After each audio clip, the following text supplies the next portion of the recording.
J'ai l'impression que vous avez fait un travail d'une minutie incroyable pour montrer quelque chose que les gens, en fait, peut-être ne vont pas remarquer, tout simplement. Bah, c'est l'idée. C'est plus chic, plus élégant. Ce que j'ai voulu, c'est m'installer dans un salon Napoléon III, Second Empire. J'adore l'architecture un peu baroque, tout ça, ça me plaît bien. Pour moi, c'est ça un musée. Ça a un côté costaud comme ça. Et donc je ne voulais pas justement bousculer quoi que ce soit. J'avais envie d'exister au milieu de ce salon. Donc c'est pour ça que j'ai amené mon train électrique que j'ai posé sur le tapis du salon et que tous les trous qu'il y avait dans les murs, ben, on les a comblés en faisant des trompe-l'œil qui ressemblaient aux murs d'origine. On a posé les tableaux, les photos sur les murs et puis dans les coulisses, il y a des petites installations modestes qui, on espère, vont interpeller les gens. Voilà. Mais c'est volontaire. J'ai volontairement décidé de m'intégrer dans ce lieu et de le rendre encore plus Napoléon III qu'il l'est. Quand d'autres intrus viennent et le modernisent, entre guillemets, ou mettent des cimaises un peu partout, là, il y a très peu de cimaises. Comment vous l'avez fait entrer, votre train électrique? Qui n'est pas électrique, En d'ailleurs. 3 morceaux. Qui n'est pas électrique. Tout en bois. Hein.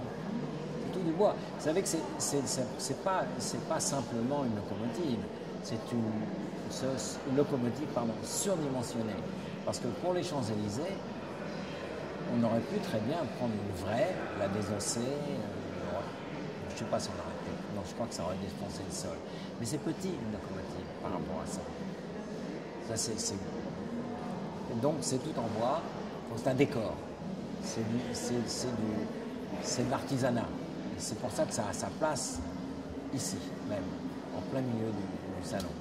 C'est sa meilleure place. On ne peut pas dire que c'est l'emblème, mais ça représente bien votre travail.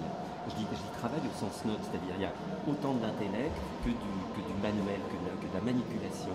C'est-à-dire vous jouez sur les perspectives, vous les tronquez, vous les rendez, vous êtes toujours sur cette ligne de crête où il y a la modification, la transformation, et ça magnifie, en fait. Oui, je transforme pour mieux faire apprécier. C'est ça qui m'intéresse.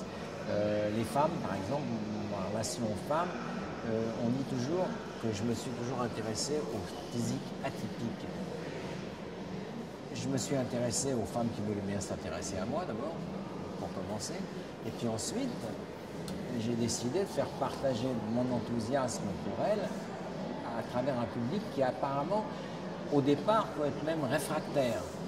Mais je prouve, j'argumente suffisamment pour changer la donne et que les gens succombent à mes élucubrations, à ma vision en tout cas, et qui me donne raison.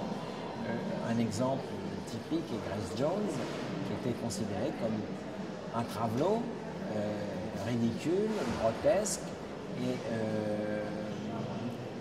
et qui se trouvait ma petite amie au moment où elle avait besoin de moi, et j'ai donc décidé de rappeler au public, et à mes amis d'abord et au public ensuite, qu'elle était belle pour telle et telle raison, et je le prouvais. Bon, d'accord, elle n'est pas, c'est pas une grande blonde qui ressemble à une hôtesse de l'air, mais c'est un personnage ambigu, un peu masculin, et c'est précisément ça qui est intéressant chez elle. Donc je vais privilégier la forme de sa nuque, qui est droite comme celle de Erich von Stroheim. C'est pas une nuque gracile, c'est une nuque forte, mais qui n'en est pas moins une nuque de femme. Toutes les femmes ne sont pas forcément graciles, gracieuses. Elle est gracieuse à sa manière. Vous changez, en fait. J'essaye de changer les canons. Vous changez les canons, ouais. Et par là même, avec votre plaidoirie, vous changez le regard de la société et vous changez la société. Ah ben, j'espère bien. Parce que c'est ça, je pense aussi, le fondement, la locomotive. pour citer le mot, Oui. de tout artiste, c'est de changer la société. Oui, changer le. Vous n'êtes pas d'accord avec moi, mais je ne comprends pas parce que moi, je suis d'accord avec moi. Donc, il faut que je vous prouve pourquoi j'aime ça, ou pourquoi j'adhère à une idée, à une forme, et donc j'argumente à travers du travail. Farida, pour moi, là, elle triomphe à l'entrée, comme dans les coulisses, parce qu'elle y est 2 fois. Pour moi, elle est à son maximum. J'utilise ce nez, cette forme, elle est presque comme une espèce d'araignée. Et j'adore ce personnage, un personnage un peu menaçant. J'ai toujours aimé les femmes un peu intimidantes. Ah oui, ça c'est vrai que C'est vrai que j'ai toujours bien aimé ça. vous n'aimez pas les pains bêches, les oies blanches, les chichiteuses. Les chichiteuses, non. Mais j'aime bien la pureté. Je peux apprécier maintenant, avec l'âge et le calme qui s'empare de moi, j'ai d'autres ouvertures, d'autres intérêts. Mais c'est vrai que je suis quand même très très client. Une fille qui... Jeanne d'Arc est mon héroïne. Pas du tout parce que c'est Jeanne d'Arc, c'est parce qu'elle avait un sabre dans la main et voilà, elle y allait. J'aime bien ces personnages, ces femmes qui se prennent en main et qui ne sont pas des parodies, qui sont des filles vraiment courageuses. Farida est une fille courageuse. Oui, et puis vous allez à l'encontre, vous êtes à l'encontre du lieu commun. Voilà, ça a été difficile. exactement. Voilà. À l'encontre du lieu commun. Ça a été difficile de choisir. Je sais, quand on s'était rencontrés, vous parliez déjà de cette exposition et ça commençait à venir et vous aviez peur d'être non pas perdu dans. Ben oui, j'ai peur parce que. C'est un choix. Non, mais les arts déco, il ne fait pas tant pour ça. Parce que je ne suis pas dans un musée d'art contemporain. Je suis dans le musée où je devrais être si j'étais le bon élève des arts déco que finalement je n'ai pas été, mais enfin, bref. J'ai la récompense méritée que je mérite en tant qu'élève des arts déco. Je suis donc aux arts déco. Ça veut dire que j'ai bien fait mon boulot. Voilà, c'est tout. Mais donc, je n'ai pas cette pression d'être sous l'œil des ayatollahs de l'art contemporain. Personne ne peut me jeter la pierre, puisque je suis dans un endroit où on célèbre l'art décoratif ou l'art appliqué. Bien que je ne me range pas du tout dans la catégorie d'artiste appliqué. Je suis appliqué quand je joue le jeu de l'applique, c'est-à-dire de l'art appliqué, c'est-à-dire la publicité, etc. Mais quand tout d'un coup j'injecte mon propre vécu à travers un produit, à travers un film publicitaire ou une campagne même, là ça devient très intéressant parce que c'est le mélange de la vie privée avec la conservation de mes images par un grand public. Là j'ai l'impression de faire quelque chose d'original. Vous avez créé vous avez créé un genre. Je pense que vous avez créé un genre parce que tous vos dessins, vos illustrations, vos photographies, vos films, vos vidéos, que ça soit du travail personnel ou du travail de commande, parce que la publicité c'est un travail de commande, vous imprimez du Jean-Paul Goude. Oui, mais ça, c'est parce que je suis moi-même. Et ça vient de c'est peut-être mon éducation qui fait ça. Mais ma mère était une artiste, comme vous savez peut-être, une danseuse, émigrée en France, en français. Et m'a toujours dit, elle a toujours été persuadée que je serais un artiste, c'est sûr. Depuis tout petit, elle croyait que j'étais une danseuse. Elle voulait que je sois danseur, parce qu'elle est un peu danseuse. Et puis, mais elle m'a toujours parlé comme on parle à un artiste, c'est-à-dire sois toi-même, ne regarde pas les autres, va chercher à l'intérieur ce qui fait la rareté de ta rareté, donc va chercher, ne copie pas. Un tel, tu admires ce qu'il fait, oui, mais tu vois, c'est bien, ça fait de l'effet, mais c'est copié, c'est dans le sillage de quelqu'un d'autre. Donc c'est ce que j'essaye de faire depuis des années, d'être moi-même. Et là, il y a mon travail, c'est un travail que je revendique à 100%, même s'il y a certaines œuvres qui ont été faites en collaboration. y en a 3, mais même 4.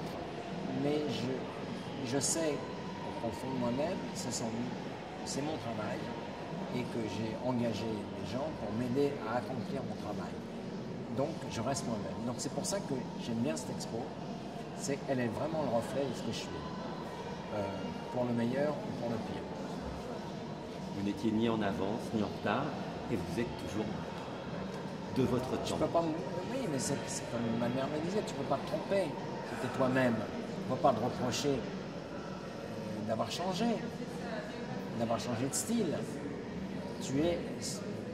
Ton œuvre est le reflet de ce que tu penses, de ce que tu imagines, au premier degré. Par contre, il faut du courage pour le faire. Parce que face surtout à une personne qui fréquente le milieu de la mode, comme je le fais,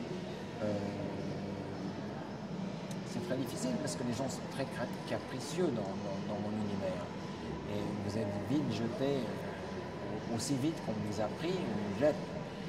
Et donc il faut un certain courage pour admettre qu'on ne connaît pas ci, on ne connaît pas ça, et qu'on aime ci, et qu'on aime ça, alors que ce qu'on aime au moment où on l'aime est particulièrement ringard pour ceux qui s'imaginent être des gens qui savent. Vous savez, donc il faut un certain courage. Vous êtes dans la transcendance. Ouais, je dis dans la transcendance parce que je dirais que c'est le côté justicier au sens noble du terme qui est que, en fait, vous n'avez pas peur de vous sacrifier. Non, c'est drôle parce qu'il perdre des choses. Il y a un type un jour qui m'a interviewé pour un magazine d'art, genre Beaux-Arts, c'était pas Beaux-Arts, bien avant, et il avait dit un truc qui à l'époque m'avait vexé. Il a dit Jean-Paul Gaultier n'a aucun humour. Et j'ai compris ce qu'il voulait dire.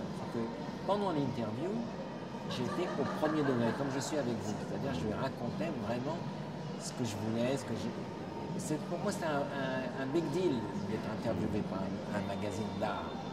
Donc, c'est le moment de faire le point. C'est pas le moment de faire le malin et de raconter des conneries, de poser. Je ne voulais pas poser à l'artiste. Ou poser au Jean-Paul Goude qui est censé être amusant. Qui est censé être brillant et amusant. Bon, bref. Goudmanion. Goudmanion. Ça, c'est Edgar Morin qui m'a donné ce nom-là. J'en suis très fier. Et j'ai pensé que c'était intéressant de s'en servir. Parce que dans une exposition comme ça, on parle de soi, et ça devient un peu fatigant au bout d'un moment, moi. Donc c'est bien pratique de pouvoir dire, c'est pas moi, c'est lui. Ça, c'est l'œuvre de Goudmanion. Donc je peux en parler de lui. Il est marrant, il sautille, il est très sympathique.